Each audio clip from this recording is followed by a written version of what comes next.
सभी विद्यार्थियों को नमो नमः। मैं आपका संस्कृत अध्यापक जसबीर कुमार। जैसा कि आप सभी को ज्ञात है कि हमारे जो 2 अध्याय हैं, प्रथम और द्वितीय, वो संपूर्ण हो चुके हैं।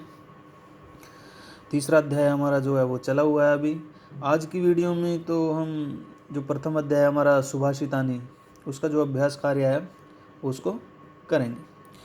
तो इस अभ्यास कार्य को देखने के पश्चात सभी विद्यार्थी इसको अपनी फेयर कॉपी पर नोट करेंगे। तो ध्यानपूर्वक देखिए। श्लोकांशेषु ऋक्स्थानानि पूरयत, ये जो है श्लोकों की पंक्तियां हैं, जो ऋक्स्थान बने हुए हैं, तो इनको पूरा करना है। समुद्र मासाद, तो यहाँ पर जो है ऋक्स्थान ताग्य, तो इसमें आया भवन्ते पेय। समुद्र मासाद भवन्ते पेय, अर्थात वे समुद्र में मिलने के पश्चात पीने योग्य नहीं रहती। कौन? नदियाँ। श्रुत्वा, श्रु धातु है इसमें, श्रुत्वा वचय मधुर सुक्त रसम सृजंती। श्रुत्वा यहाँ पर सुनकर, ये जो नीचे अंडरलाइन किया हुआ है यहाँ पर, तो इसकी जगह यहाँ पर डैश था, ये डैश वचय मधुर सुक्त रसम सृजंती, तो यहाँ पर आएगा श्रुत्वा। श्रुत्वा वचय मधुर सुक्त रसम सृजंती, सुन करके ही मधुर वचनों का निर्माण करते हैं। अगली पंक्ति है तद भागदेयम परम पशुनाम, यह तो पशुओं के लिए, परम का अर्थ होता है अत्यंत, अत्यंत सौभाग्य की बात है। अगली पंक्ति है विद्याफलम वैश्निन कृपणस्य सौख्यम। विद्याफलम वैश्निन, अर्थात बुरी लत वालों का विद्या का फल। बुरी लत वालों का, वैश्निन का अर्थ होता है बुरी लत वालों का विद्या का फल। और कृपणस्य सौख्यम, कृपणस्य में षष्ठी विभक्ति एक वचन है, तो कृपणस्य सौख्यम कंजूस का सुख। पौरुषम विहाय यह देवम अवलंबते, पौरुषम विहाय यह देवम अवलंबते के पौरुषम का अर्थ होता है परिश्रम को, अर्थात परिश्रम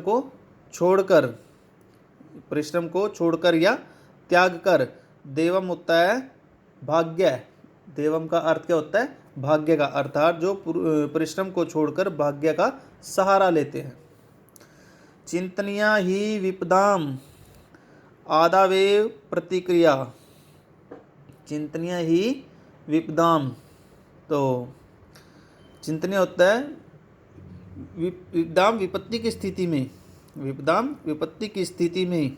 आदावेव का अर्थ होता है आधा धन, इसको जो प्लस का निशान होता है आधा धन एव, आधा धन एव, और आधा का अर्थ होता है आरंभ में, अर्थात जो प्रारंभ में ही, शुरू में ही विपत्ति के बारे में सोच लेता है, उसका उपाय जान लेता है। अगला देखिए, ये प्रश्न उत्तर है। तो वैश्निन किम नश्यति, वैश्निन किम नश्यति, वैश्निन का अर्थ होता है बुरी लत वालों का, वैश्निन बुरी लत वालों का क्या नश्यति होता है? नष्ट हो जाता है। तो वैश्निन विद्याफलम नश्यति, इसको एक ही वाक्य में उत्तर देना इसका। तो वैश्निन विद्याफलम नश्यति, बुरी लत वालों का विद्या का फल जो है नष्ट हो जाता है। कस्य यश नश्यति, तो किसका यश नष्ट हो जाता है? लुब्धस्य, किसका यश नष्ट हो जाता है? लुब्धस्य, लोभी का। मधुमक्षिका किम जनयति, मधुमक्षिका क्या निर्माण करती है, क्या जनती है? तो माधुर्यम, शहद। मधुर सुक्त रसम के सृजंती, मधुर सुक्त रसम के सृजंती संतः, मधुर वाणी का निर्माण कौन करते हैं? संत, सज्जन पुरुष।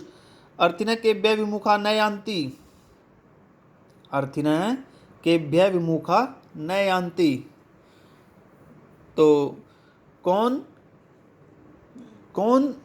किसको निराश नहीं, कौन किसको निराश नहीं करते? महिरुआ वृक्ष, अर्थात याचक को, याचक कौन होता है? मांगने वाला। तो कौन किसको निराश नहीं करते?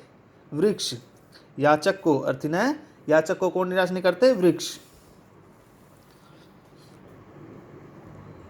अधोलिखित तद्भव शब्दानां कृते पाठात् चित्वा संस्कृत पदानि लिखत।